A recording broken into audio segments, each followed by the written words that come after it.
Desde hace tiempo los expertos hablan de crisis de la lectura. La televisión, los juegos electrónicos e Internet están apartando a niños, jóvenes y adultos de la lectura. Algunos se plantean si las nuevas tecnologías traen la muerte del libro y la lectura. Un recorrido por la historia nos revela que existen grandes diferencias en la manera de concebir la lectura en las diferentes épocas. Estas transformaciones en los modos de leer han venido siempre vinculadas a las novedades que el hombre ha creado para servir de soporte a la palabra escrita. Las nuevas tecnologías actuales marcan una nueva etapa en los modos de leer. De todo ello queremos reflexionar hoy con dos antropólogos. Francisco Cruces es el director del Departamento de Antropología Social y Cultural de la UNED y habla con el profesor Néstor García Canclini.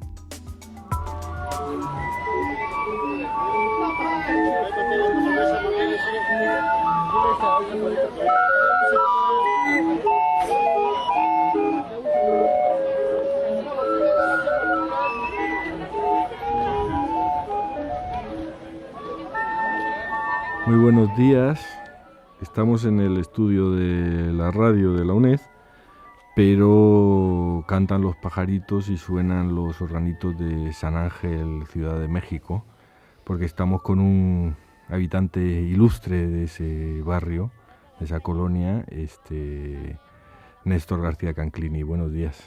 Hola, ¿qué tal, Paco? Esto lo grabé cerca de tu casa, Néstor. Sí. ¿Cuándo? Pues un día de primavera ya hace unos años. Este es el mercadillo de los domingos. Ajá. El mercadillo de artesanías y de arte que se pone ahí en la plaza de San Ángel. Y me parecía un buen pretexto para ponernos en ambiente y comenzar hablando un poco de lectura y de todo lo que la lectura abarca y evoca y de cómo está cambiando de las maneras de leer, que es el tema de alguno de tus trabajos recientes y concretamente también de la charla que tuvimos recientemente en el Departamento de Antropología sobre exactamente maneras de leer. ¿De qué manera te parece a ti que cabe abordar este tema? ¿Qué es lo que tú estás detectando en el mundo de la lectura? Bueno, habría que empezar por decir que tú has sido un escritor prolífico, pero yo sobre todo te conozco además como un lector apasionado, con una biblioteca inmensa y un lector entusiasta. Así es, una biblioteca que tuve que repensar varias veces. La primera vez fue cuando me mudé de Argentina a México en el año 76 a causa de la dictadura militar y decidir qué llevaba de una biblioteca que ya estaba bastante nutrida. Llevé muy pocos libros, obviamente, y después mi padre me envió muchos otros que tuvieron una historia, porque me acuerdo que en el correo le hacían problemas, tenía que declararlos como exportación, pero eran libros personales, y la única manera de resolverlo fue que él firmara todos los libros. Bueno, llevé una parte... O sea, que estuvieran firmados, entonces ya no eran exportables, ya eran objetos personales. Eso es. Ahí hay una relación entre propiedad de lector, y propiedad intelectual y comercio. Luego en México cambié de profesión porque yo me había formado en filosofía y aunque había enseñado antropología filosófica en la Universidad Argentina, no había ejercido la antropología propiamente y comencé a girar hacia ese lado en México y fui armando una biblioteca interdisciplinaria, pero donde la antropología tuvo un lugar central, de manera que muchos libros de filosofía e incluso de literatura que eran muy entrañables para mí quedaron en Argentina y ahí están todavía, en la casa de mi hermano. Y la biblioteca que se fue haciendo en mi casa, luego tuve que repensarla cuando me mudé a una casa en la que vivo hace 10 años, donde había más espacio. fue creciendo hasta que llegó un momento que dije, por cada libro que entre uno tiene que salir, y he donado. Pero en medio de todo esto, desde luego, como a todos nos llegaron las tecnologías digitales, gran parte de lo que leo es en pantalla, y me fui preguntando si leemos de un modo distinto. En parte por mí, por mis cambios de hábitos, pero sobre todo al ver a mis alumnos, que hace 10 años leían principalmente fotocopias más que en libros. Que son además alumnos de antropología, sí, en general, ¿no? Sí. Aunque en el posgrado de antropología recibimos muchos alumnos de otras disciplinas, vienen de economía, de biología, de sociología.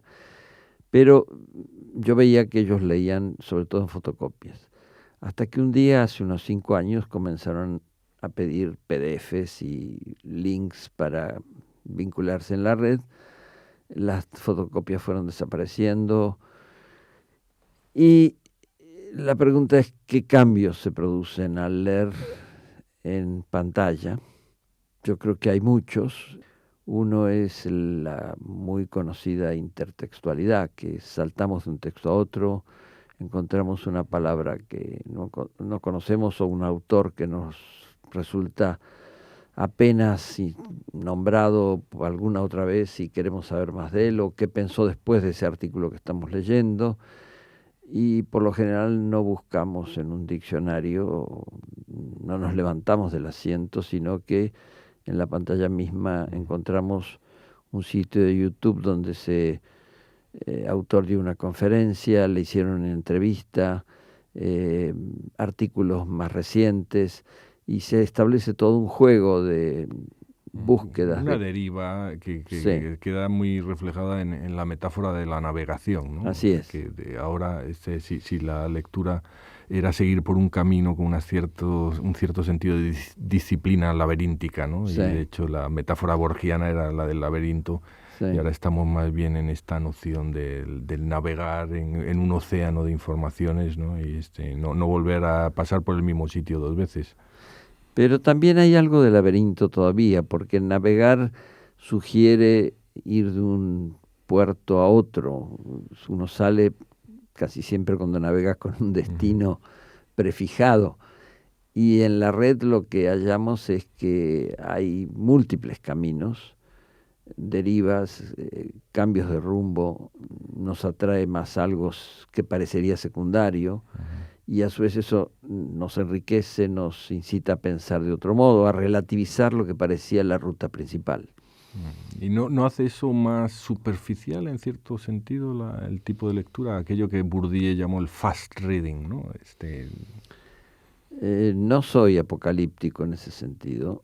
Como recordaba en la conferencia que di en la UNED, al releer estos últimos meses algunos textos de Benjamin de los años 30, por ejemplo, ese maravilloso artículo que se llama Desembalo mi biblioteca, uno encuentra que Benjamin ya reconocía en ese momento que muchas bibliotecas se hacían con libros auxiliares o de segunda importancia aparente, que ya en esa época era habitual que una biblioteca, además de libros, y aunque fuera de un intelectual, tenía en los bordes libros de fotografías, mapas, de viajes, de gastronomía, y otros mucho menos honorables. O sea, esos documentos que podríamos decir que son documentos how to do.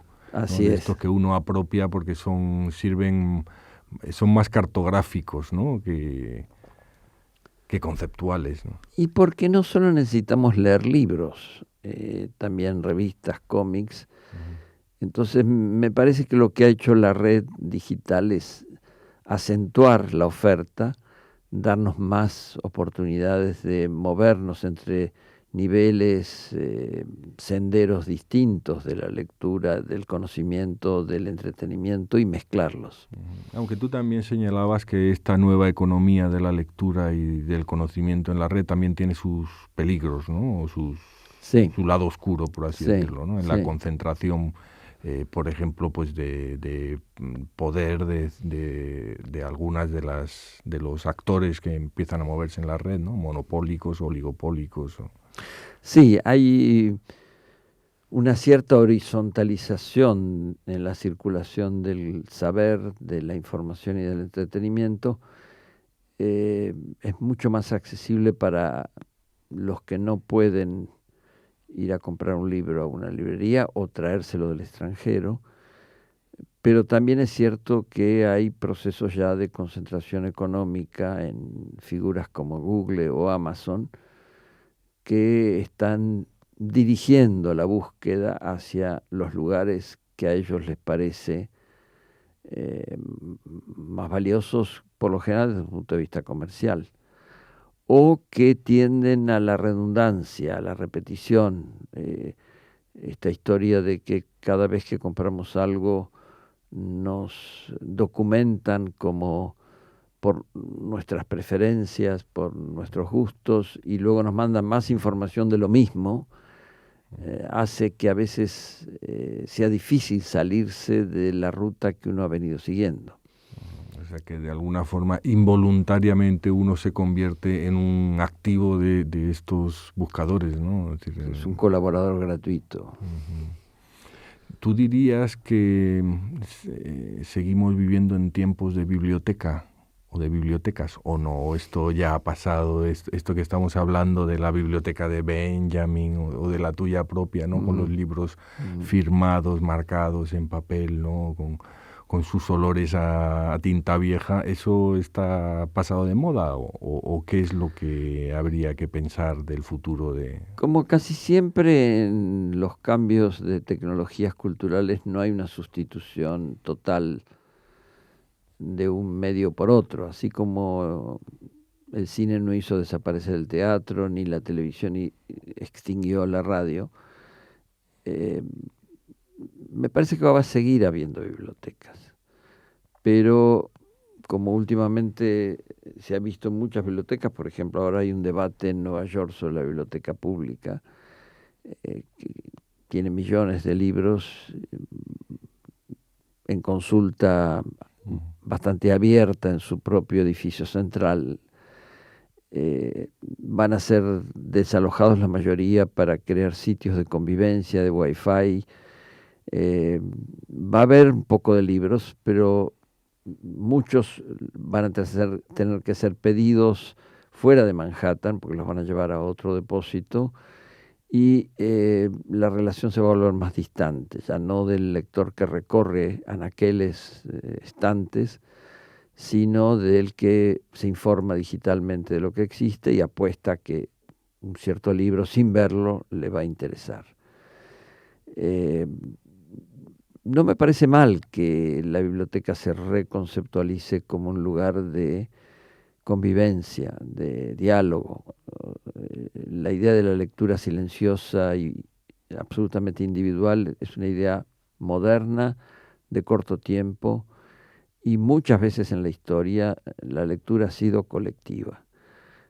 Además, si tomamos en serio los datos de sociología de la lectura, cuando leemos individualmente, cuando compramos un libro para uso personal, también estamos interactuando con una red de otros actores.